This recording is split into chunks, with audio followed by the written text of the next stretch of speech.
시청자 여러분, 안녕하십니까? 여러분의 경제적 통찰력을 길러주는 경제 아카데미입니다.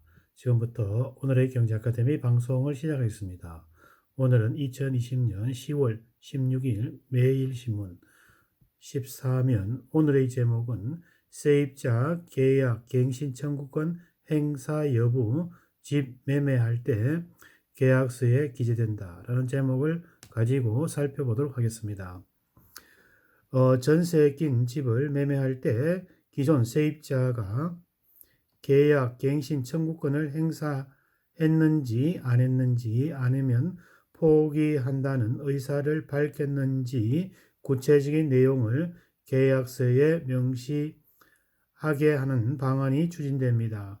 이렇게 되면 계약 갱신 청구권 행사를 포기한다는 의사를 밝혔던 세입자가 나중에 번복하지 못하게 되어 세입자의 변심으로 인한 분쟁이 한결 줄어들 전망입니다. 15일 부동산업계 등에 따르면 국토부는 공인중개사법 시행규칙을 개정해 이와 같이 전세 낀 집의 계약을 할 때 기존 세입자가 계약 갱신 청구권을 썼는지 여부와 청구권 행사를 포기하고 이사를 나가기로 했는지 등의 정보를 명확하게 표기하도록 중개 대상 물건 확인 설명서 등을 고칠 예정입니다. 정부는 전세 낀 집의 매매 계약이 추진될 때 세입자가 계약 갱신을 하지 않는다는 의사를 밝히면 이후 번복하지 못하고 약속을 지켜야 한다는 유권 해석을 내린 바 있습니다. 세입자의 말을 믿고 계약을 진행한 집주인과 매수자의 권익을 보호한다는 취지입니다. 세입자는 자신이 한 말에 책임을 져야 한다는 판단도 들어 있습니다. 하지만 세입자가 매매 계약서 작성된 이후에 뒤늦게 생각을 바꾸고 계약 갱신 청구권을 행사하면 당시 명확하게 계약 갱신 포기 의사를 밝힌 것은 아니라고 주장하면서 눌러 앉으려는 사례가 속출하고 있습니다.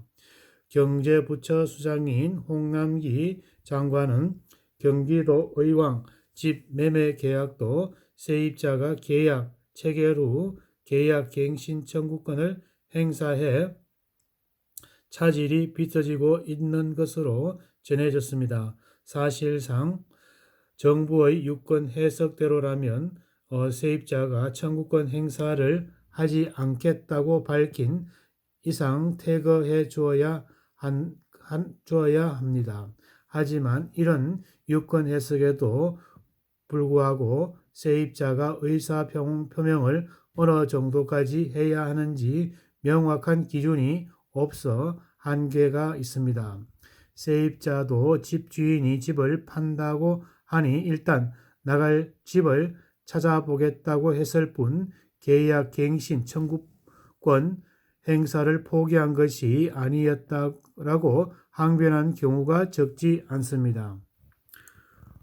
세입자로서의 너도 호의로 다른 집을 알아보겠다고 했지만 막상 다른 전셋집을 찾아보니 매물이 없어 다른 곳으로 이사할 엄두가 나지 않는 것이 현 상황입니다.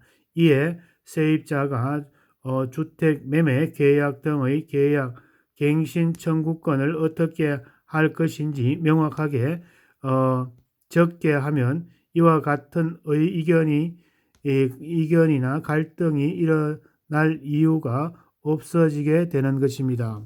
국토부는 이러면 내주 중에 공인중개사법 시행규칙 개정안을 입법할 예정입니다.